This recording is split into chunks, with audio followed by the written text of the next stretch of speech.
회고록이 나왔어요. 그 박근혜 구속되던 날 촬영됐죠. 와, 근데 여기 지금 이 사람들이 하고 있는 말을 보면은 5.18을 눈으로 직접 목격한 사람으로서 정말 분노스러운 게 가장 중요한 게 이런 거였어요.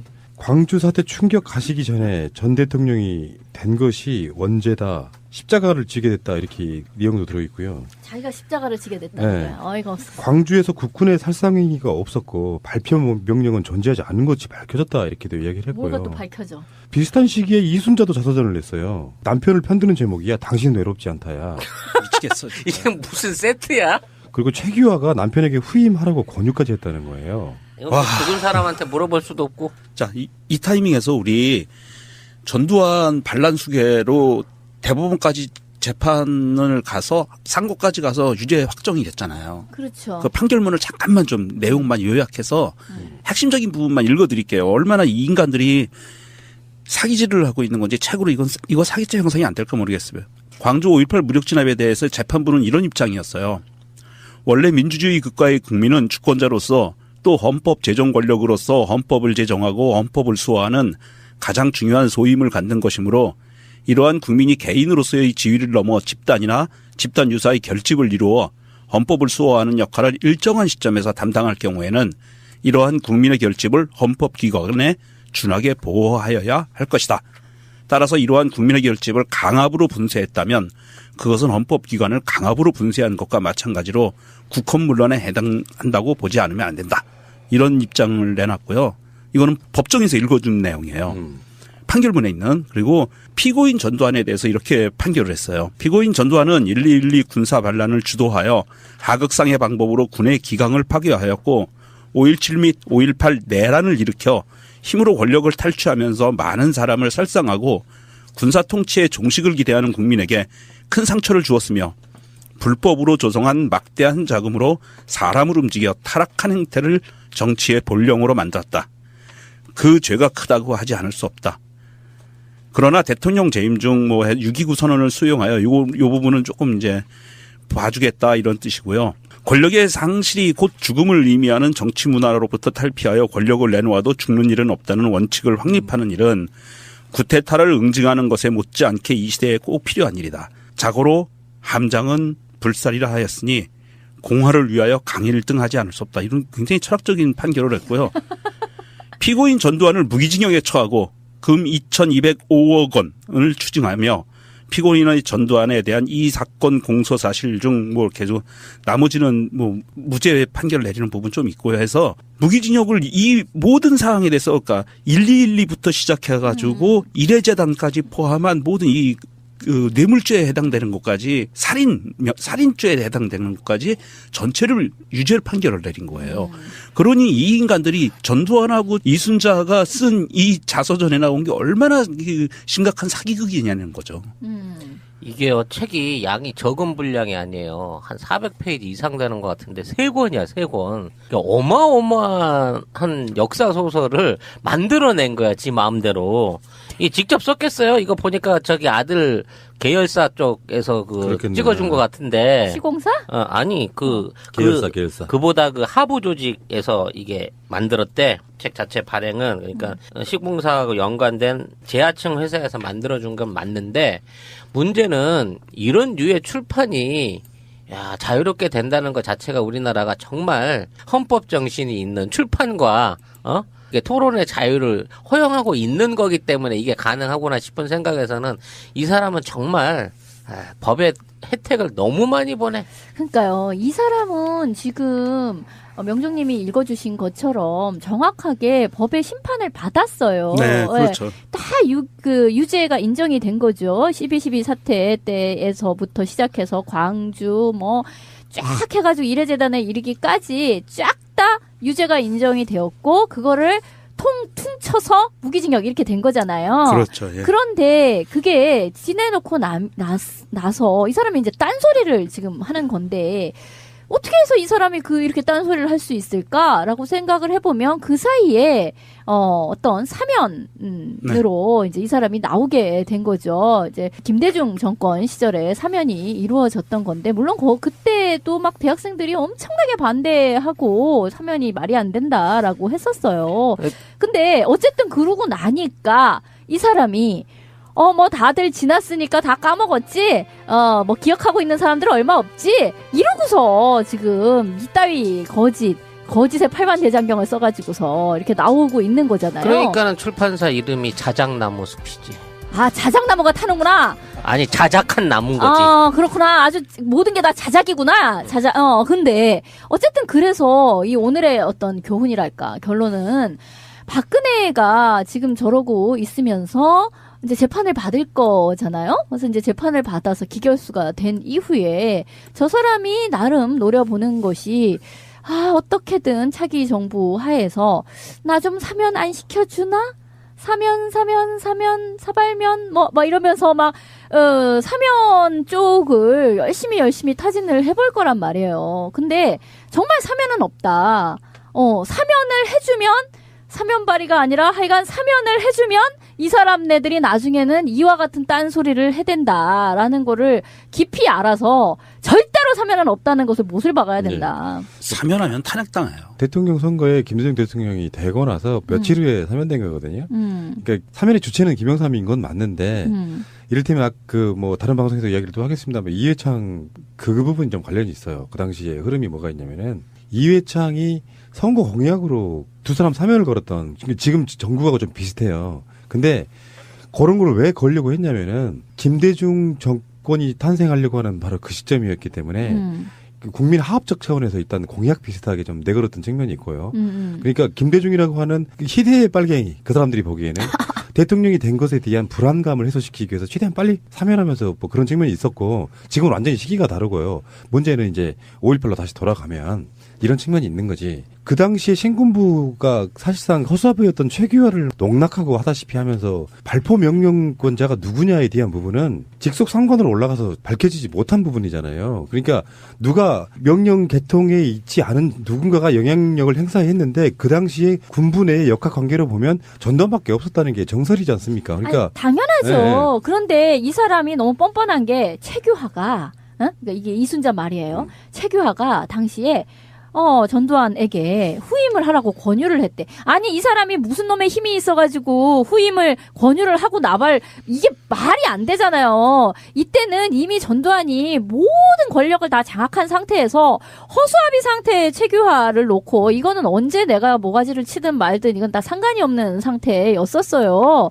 그런 거에서 형식적으로 최규하가 이제 그렇게 있다가 하야를 어느 순간 하고, 그리고 이제 전두환의 대통령으로 넘어가게 된 거였죠. 나 진짜 그때 사람들이 다 뻔히 살아있고 지금 다 뻔히 기억을 하는데 이따오 거짓말을 해? 그러니까 발포 명령에 대해서도 지가 만약 이런 걸 쓰고 싶었다면요, 발포 명령권자에 대한 증명을 해보이면 돼요. 사실상 어떤 개통에 의해서 발포 명령권자가 없는데 누가 발표를 하라고 지시한 거야? 그러니까 이 사람은 그런 거지. 아무도 발포를 명령하지 않았다. 그런데 현장에서 발포가 이루어진 것은 우발적인 사건이었다. 이런 식의 얘기가 되는. 근데 희대의 살인마가 우리나라 이게 정말 잘못된 거야. 회고록 쓸 때쯤 되면요, 역사적 반성을 하면서 진실을 써야 돼요.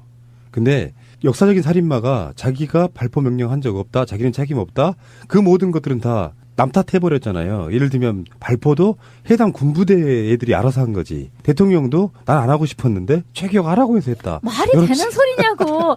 아니, 이게요, 최규하도 문제야. 이 사람이 크게 잘못한 거 없다 할지라도 약간 그렇게 허수아비처럼 있다가 아이고 쿠데타 세력한테 이렇게 국가 권력을 내주는 이런 참혹한 짓을 내가 이렇게 현장에서 이렇게 말리지도 못하고 당하게 되었네라고 스스로 약간 피해자처럼 생각이 될지도 몰라요. 만약 그렇다라고 한다면 이 사람이 적극적으로 이런 회고록을 만약 썼어야 돼. 그러니까 이 전두환이나 이순자가 이런 말도 안 되는 셀프 쉴드를 치는 회고록을 발표하기 전에 최규하가 내가 정말 죽기 전에 이 말은 꼭 해야 되겠다라고 하면서 회고록을 남겼어야 되는 거예요. 그러니까요. 그나마 이제 박근혜를 언급한 부분 안에 하나 좀 새로운 사실, 원래 있었던 설이긴 한데 11.6 직후에 최태민을 자기가 강원도에 있는 전방부대로 격리를 시켰다. 이 얘기는 있는 거거든. 그렇죠. 가서 혼내줬다며. 그게 전두환이. 아니라 이제 워낙 하는 짓이 그동안 박근혜랑 뭘 헤쳐먹은 게 많아서 무리를 빚고 있었기 때문에 자기가 분리를 시켰다라고 얘기를 하고 있기 때문에 그 당시부터 국정농단이 있었던 게 사실인 거야. 근데 전두환이도 그 부분에 대해서 확실하게 인정을 한 거고 돈 준 부분 안에서도 뭐 9억 5천만 원 줬다가 3억 5천만 원 돌려받았다. 이 부분도 확실하게 공언을 해준 거거든. 그리고 이제 그 이후에 얘기 중에는 자기가 지난번 그 이명박과 경선했을 때 자기를 찾아와서 지지 요청을 해가지고 깜냥이 안 됐다고 생각해서 지지 안 했다. 뭐 이런 얘기까지도 있어요. 그러고 보니까 이 오빠도 사실 그네 알기를 참 그 알로 보고 있었던 거지 그동안 쭉. 아니 김종필도 알로 보고 있었는데 박근혜에 대해서 전두환인들 알로 보지 않았겠어요? 자, 그러면 재연의 여왕이 한번 재능을 발휘할 시간 한번 드릴게요. 최기화와 전두환의 만남. 요걸 성립시켜봐봐. 최기화가 내 후임을 권유했다는 주장을 성립시켜봐봐. 그러니까 이 결론만 이야기하지 말고 최기화 하실래요? 전두환 하실래요? 전두환. 최기화 하세요. 너무 어려운 걸 나시. 이걸 성립시키기 위해서 뭔가 대화상의 과정이 있었을 거란 말이에요. 머리에 대충 들어오죠. 내가 다음 대통령을 좀 해야 되겠는데. 최규하 당신은 어떻게 생각해요? 네, 장군님이 대통령을 하시는 게 맞는 얘기이신 거지요. 그럼 저는 그럼 어떻게 그 명예적인 퇴진을 할 수 있을지 좀 방법을 좀 알려주시면. 아마 그건 걱정할 필요 없고 내가 뭐 다 대통령 하면서 뭐 전직 대통령으로 뭐 예우해주지. 그거까지 거 뭐 어렵나? 그러시면은 그래도 그 남은 임기는 좀 채울 수 있게끔 좀 배려를. 지금 시대가 어느 시대인데 그런 소리를 해.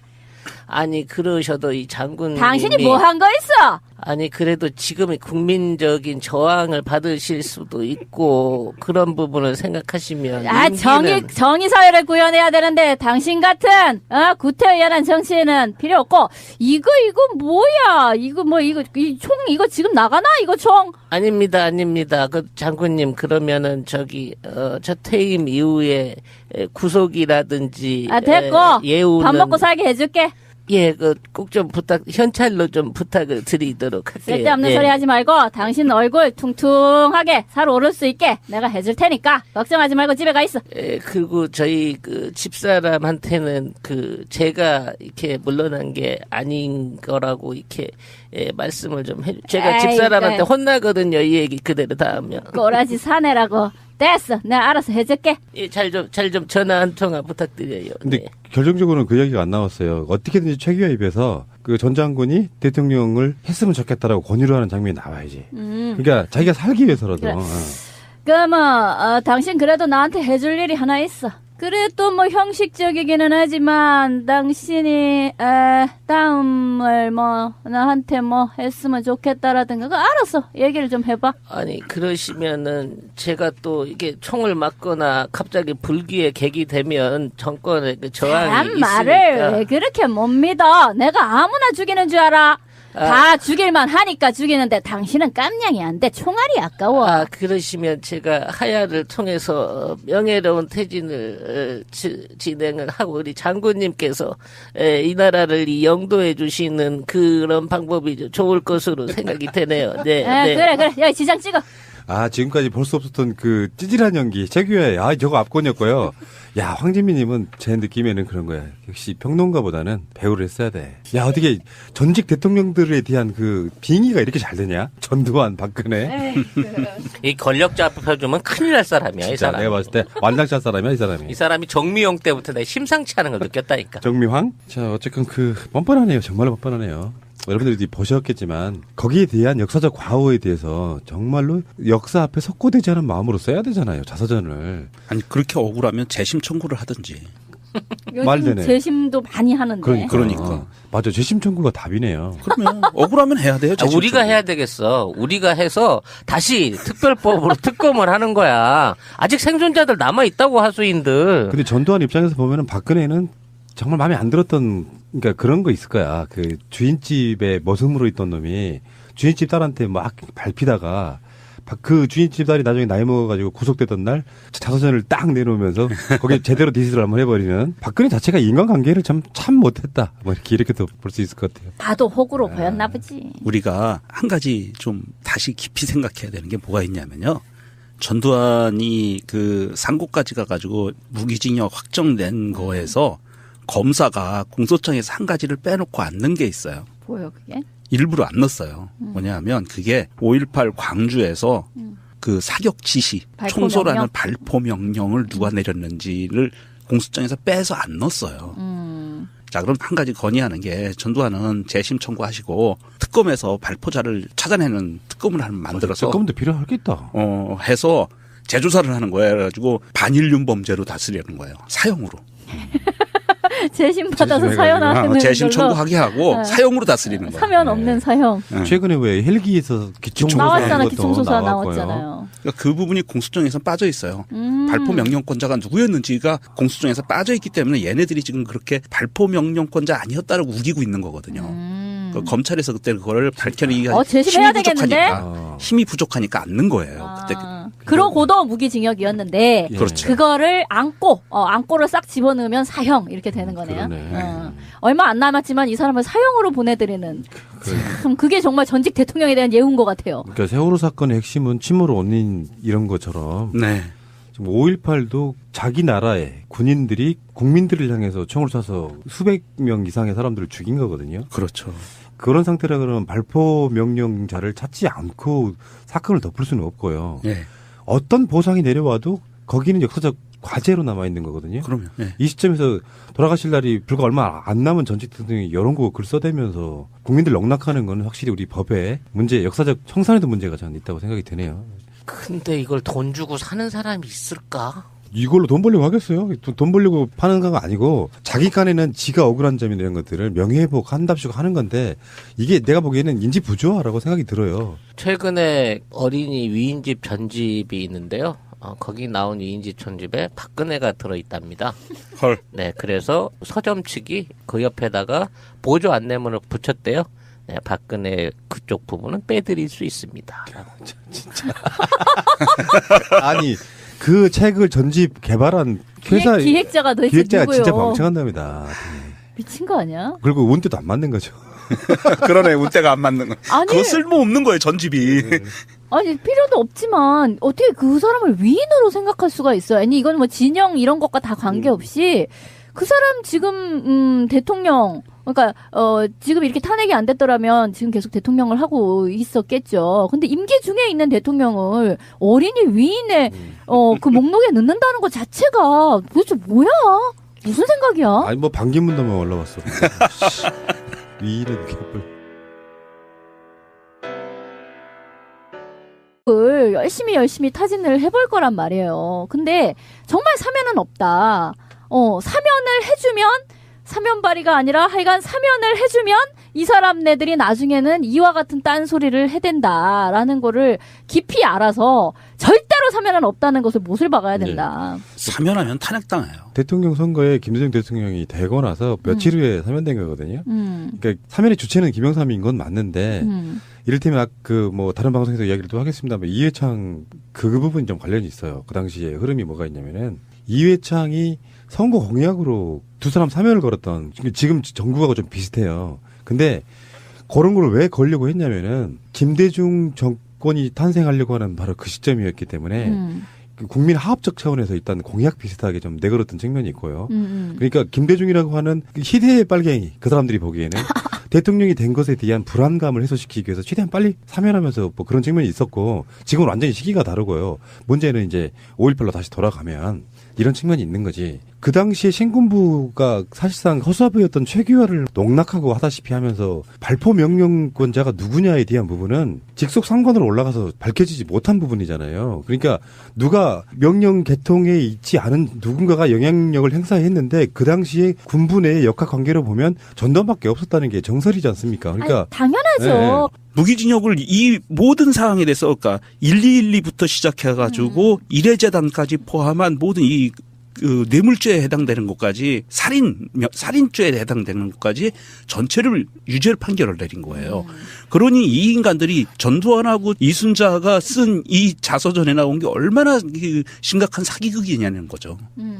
이게요, 책이 양이 적은 분량이 아니에요. 한 400페이지 이상 되는 것 같은데, 3권이야, 3권. 그러니까 어마어마한 역사소설을 만들어낸 거야, 지 마음대로.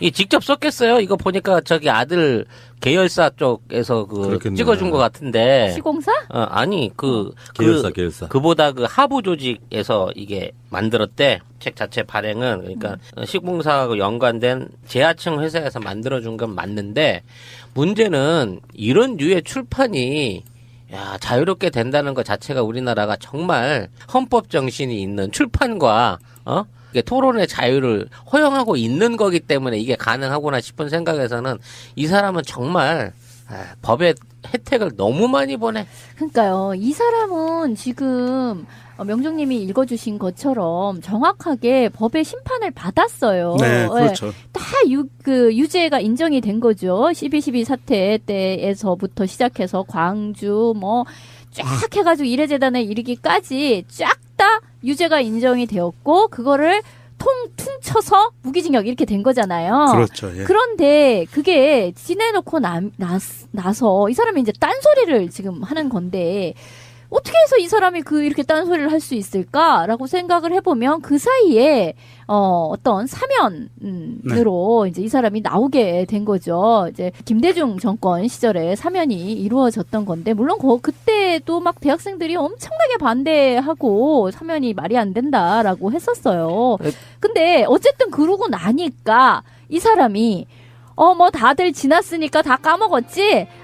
기억하고 있는 사람들은 얼마 없지? 이러고서 지금 이따위 거짓의 팔만대장경을 써가지고서 이렇게 나오고 있는 거잖아요. 그러니까는 출판사 이름이 자작나무 숲이지. 아, 자작나무가 타는구나. 아니, 자작한 나무인 거지. 그렇구나. 아주 모든 게 다 자작이구나. 근데 어쨌든 그래서 이 오늘의 어떤 교훈이랄까, 결론은 박근혜가 지금 저러고 있으면서 이제 재판을 받을 거잖아요. 그래서 이제 재판을 받아서 기결수가 된 이후에 저 사람이 나름 노려보는 것이 어떻게든 차기 정부 하에서 나 좀 사면 안 시켜주나? 사발면 이러면서 사면 쪽 회고록이 나왔어요. 그 박근혜 구속되던 날 촬영됐죠. 와, 근데 여기 지금 이 사람들이 하고 있는 말을 보면은 5.18을 눈으로 직접 목격한 사람으로서 정말 본노스러운 게 가장 중요한 게 이런 거였어요. 광주 사태 충격 가시기 전에 전 대통령이 된 것이 원죄다. 십자가를 지게 됐다. 이렇게 내용도 들어있고요. 자기가 십자가를 지게 됐다는 네. 거야. 어이가 없어. 광주에서 국군의 살상행위가 없었고 발표 명령은 존재하지 않는 것이 밝혀졌다. 이렇게도 이야기를 했고요. 뭐가 또 밝혀져. 비슷한 시기에 이순자도 자서전을 냈어요. 남편을 편드는 제목이야. 당신은 외롭지 않다야. 미치겠어. 진짜. 이게 무슨 세트야? 그리고 최규하가 남편에게 후임하라고 권유까지 했다는 거예요. 이거 죽은 사람한테 물어볼 수도 없고. 자, 이 타이밍에서 우리 전두환 반란 수계로 대법원까지 재판을 가서 상고까지 가서 유죄 확정이 됐잖아요. 그렇죠. 그 판결문을 잠깐만 좀 내용만 요약해서 핵심적인 부분만 읽어드릴게요. 얼마나 이 인간들이 사기질을 하고 있는 건지 책으로 이거 사기죄 형성이 안 될까 모르겠어요. 광주 5.18 무력 진압에 대해서 재판부는 이런 입장이었어요.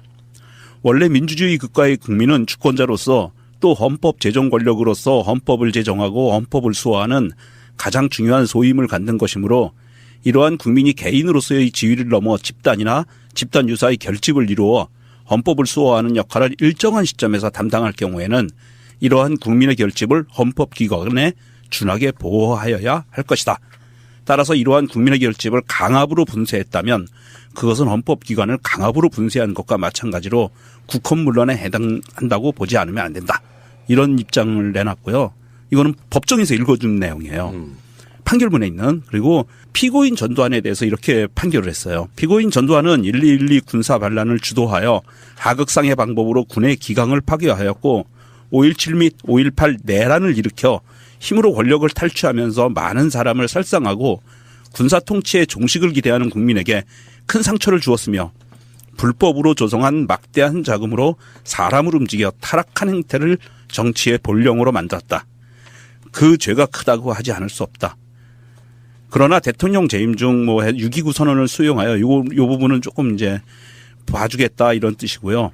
권력의 상실이 곧 죽음을 의미하는 정치 문화로부터 탈피하여 권력을 내놓아도 죽는 일은 없다는 원칙을 확립하는 일은 구테타를 응징하는 것에 못지않게 이 시대에 꼭 필요한 일이다. 자고로 함장은 불살이라 하였으니 공화를 위하여 강일등하지 않을 수 없다. 이런 굉장히 철학적인 판결을 했고요. 피고인 전두환을 무기징역에 처하고 금 2,205억 원을 추징하며 피고인의 전두환에 대한 이 사건 공소 사실 중 뭐 계속 나머지는 뭐 무죄 판결을 내리는 부분 좀 있고요 해서